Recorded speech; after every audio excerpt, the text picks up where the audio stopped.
Some assembly required 3. Okay, we have another website here. So this looks like the same sort of thing, right? So we're going to go ahead and open this up in Chrome because we've learned how to do that in a previous video with the debugger. And it looks like we have the same sorts of things that we had before. We have this very long string compare. We have this check flag function that looks the same. What looks really different is this copy character function. So I put a breakpoint in the copy character function. I'll throw in a little flag. You'll see what happens is this copy character function takes in a parameter, which is a character, and then a parameter, which is its index, right? So that's the 7 and index 0. I go off to the next one. We have the index is now 1. The character is now 56 for that 8. I could reverse engineer all of this assembly language. This is a bit tedious. So I went and got myself a copy of Wabbit. So this is the WebAssembly toolkit. So in Wabbit, what we can do is we can say wasm decompile. And we need to actually download that file. Right, so if we look at the source code, we can see here is the reference, this QCCYIO. So we download that, I wget that, and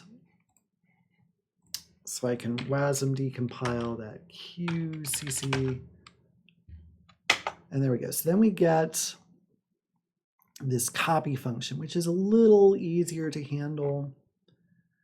What I've also done is I've gone ahead and I've annotated that a bit here. So these comments out here are my annotations. So A was the character that came in, B was the index of the character that came in. We see that they're taking those and throwing them into this E array for whatever reason. We get down to here, we see that we take H, and H was a copy of the index. H came from E2, which came from B, so it's the index. Mod I, which is 5. So we do index mod 5. G is 4, so we do 4 minus the index mod 5. And then we index that into this 1067 array, this DB. So we had DB 4 minus index mod 5. We shift it left 24, we shift it right 24. That really doesn't do anything. Then we get the character,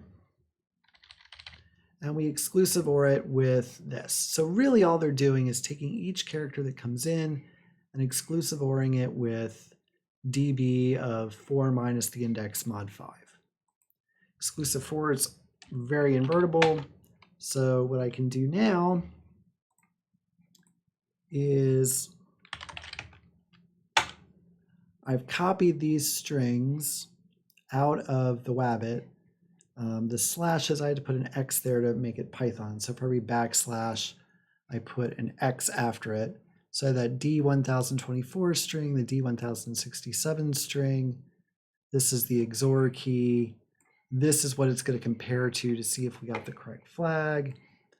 So I'm just going to take the value from this string, from this first string, and I'm going to exclusive OR it with the second string index with 4 minus I mod 5. I'm going to print this out.